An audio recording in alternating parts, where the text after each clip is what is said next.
Hello, America. Welcome back. We're here with our friend Steve Hilton, who's running for governor of California and has a real shot at this. And Steve, you're a good man. You're solid. You're very ethical, and you're very articulate about matters of principle and so forth. California is the place people used to want to go to, and now it's the place where people are leaving in droves. At least citizens are.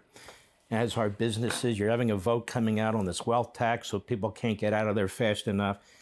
You have a governor who can't get water to fire hydrants. You've got a governor that spends all day on the internet with, with his staff and so forth. But you also have a state there, which Chris Rufo with the City Journal Manhattan Institute has reported.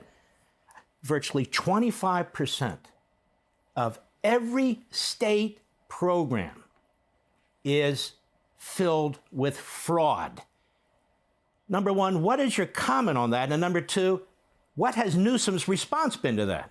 Well, first of all, that is exactly in line with other investigations, including ones that we've done. I spoke to Chris Rufo. He's doing fantastic work, as are many others. Nick Shirley, Dr. Oz, now the vice president with the fraud task force. So many people now are focusing on this because we are the biggest state with the biggest budget and the biggest fraud and corruption. So if you look at the central question Californians are asking, which is, how is it possible that we pay the highest taxes in the country for the worst results? The homelessness, the schools are a disaster. We have the highest cost of living, the highest poverty rate, the highest unemployment rate, and yet we pay with the worst roads in the country, even though we have the highest gas tax. Well, now we see the answer.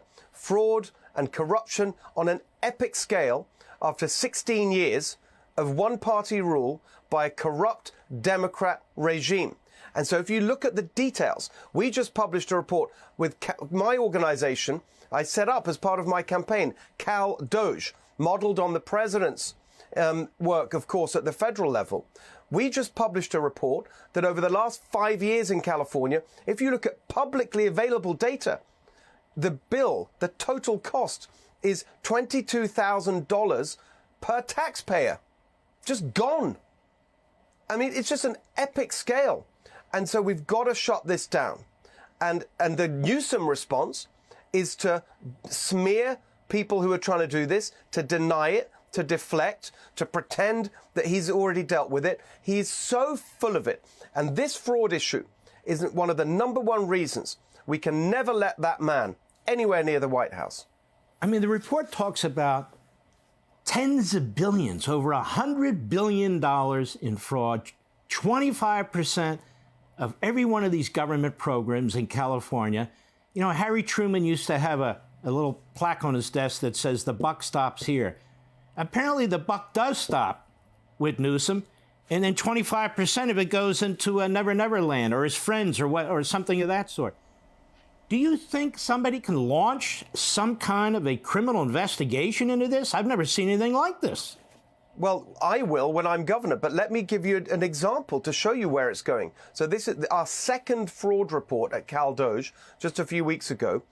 This is $1 billion that was supposed to have been spent on installing solar panels on low-income apartment buildings as part of their insane climate agenda.